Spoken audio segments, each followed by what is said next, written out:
그동안 건강에 관련된 내용을 다룬 기획으로 상을 많이 받으셨는데 이번에는 어떤 내용을 다루었나요?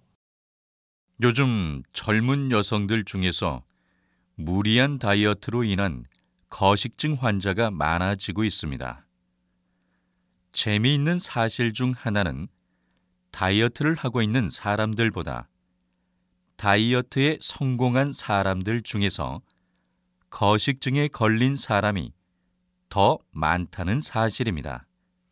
다이어트에 성공한 후 다시 살이 찌지 않으려고 하다 보니 자연스럽게 음식물 섭취를 거부하게 되고 그것이 거식증으로 이어진 것이죠. 이런 추세와 시청자 의견을 반영하여 이번 특집에서는 거식증에 대해서 다루었습니다.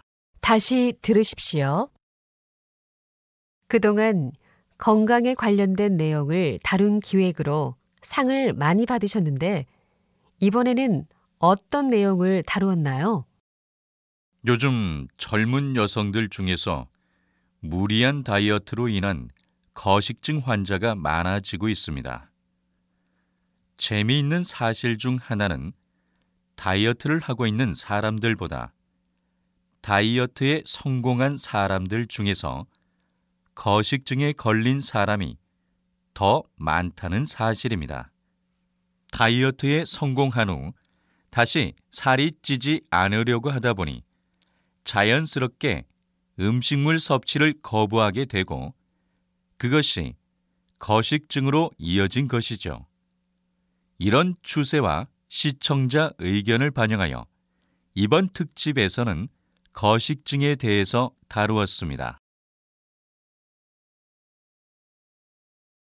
이제 휴가철이 시작되니까 피서객이 많아지면서 더욱 바빠지시겠네요.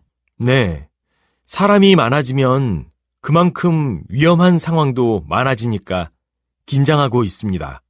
이렇게 위험에 빠진 사람들을 구하는 일을 하시면서 가장 힘든 점은 뭔지 좀 말씀해 주시겠습니까?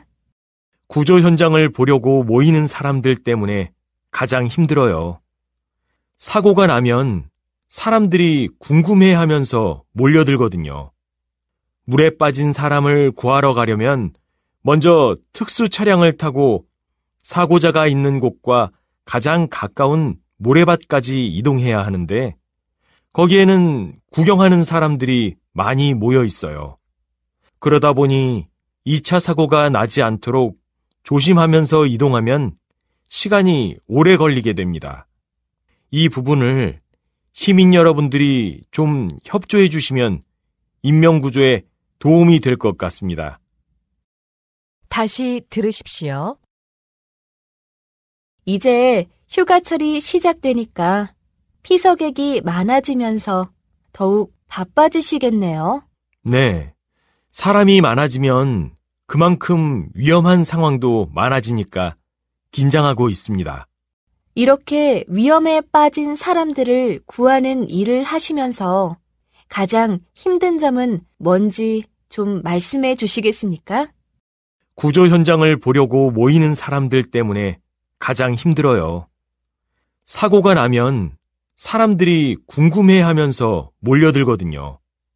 물에 빠진 사람을 구하러 가려면 먼저 특수 차량을 타고 사고자가 있는 곳과 가장 가까운 모래밭까지 이동해야 하는데 거기에는 구경하는 사람들이 많이 모여 있어요. 그러다 보니 2차 사고가 나지 않도록 조심하면서 이동하면 시간이 오래 걸리게 됩니다. 이 부분을 시민 여러분들이 좀 협조해 주시면 인명구조에 도움이 될 것 같습니다.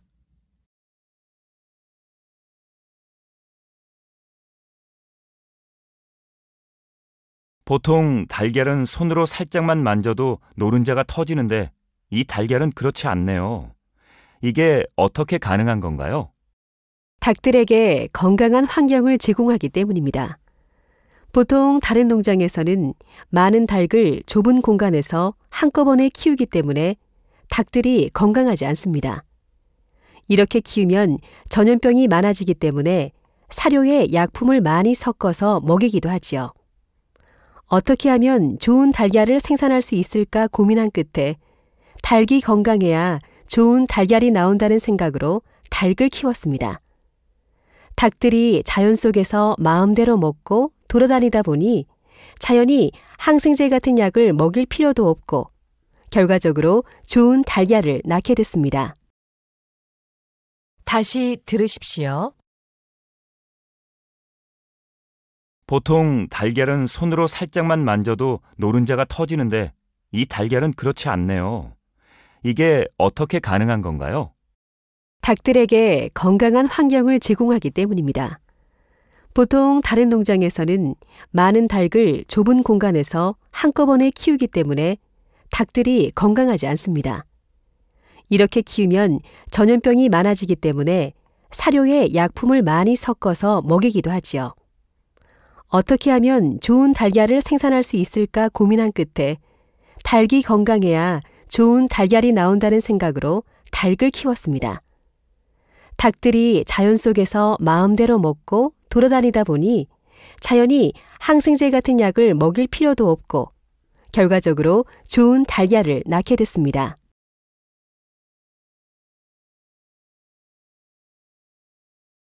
폭염은 매우 심한 더위를 말하는데요. 이번 주에 폭염주의보가 발표되었다고 합니다. 어떻게 해야 폭염 기간을 잘 보낼 수 있나요? 우선 가장 더운 시간인 낮 12시부터 오후 3시 사이에는 가급적 외출을 자제하는 게 좋습니다. 그리고 충분한 수분 섭취를 통해 땀을 흘리면서 손실된 몸의 수분을 보호해야 합니다. 또 균형 있는 식사를 하고 음식이 쉽게 상할 수 있으니까 냉장고에 음식을 보관해야 합니다. 냉장고에 보관하더라도 음식을 오래 두지 않도록 해야 합니다. 저희도 수시로 변하는 기온을 확인하여 신속하게 보고하도록 하겠습니다. 또 폭염이 물러간 뒤에는 장마가 올 예정이니 장마 대비에도 유념하시기 바랍니다. 다시 들으십시오. 폭염은 매우 심한 더위를 말하는데요. 이번 주에 폭염주의보가 발표되었다고 합니다. 어떻게 해야 폭염 기간을 잘 보낼 수 있나요? 우선 가장 더운 시간인 낮 12시부터 오후 3시 사이에는 가급적 외출을 자제하는 게 좋습니다. 그리고 충분한 수분 섭취를 통해 땀을 흘리면서 손실된 몸의 수분을 보호해야 합니다. 또 균형 있는 식사를 하고 음식이 쉽게 상할 수 있으니까 냉장고에 음식을 보관해야 합니다. 냉장고에 보관하더라도 음식을 오래 두지 않도록 해야 합니다. 저희도 수시로 변하는 기온을 확인하여 신속하게 보고하도록 하겠습니다. 또 폭염이 물러간 뒤에는 장마가 올 예정이니 장마 대비에도 유념하시기 바랍니다.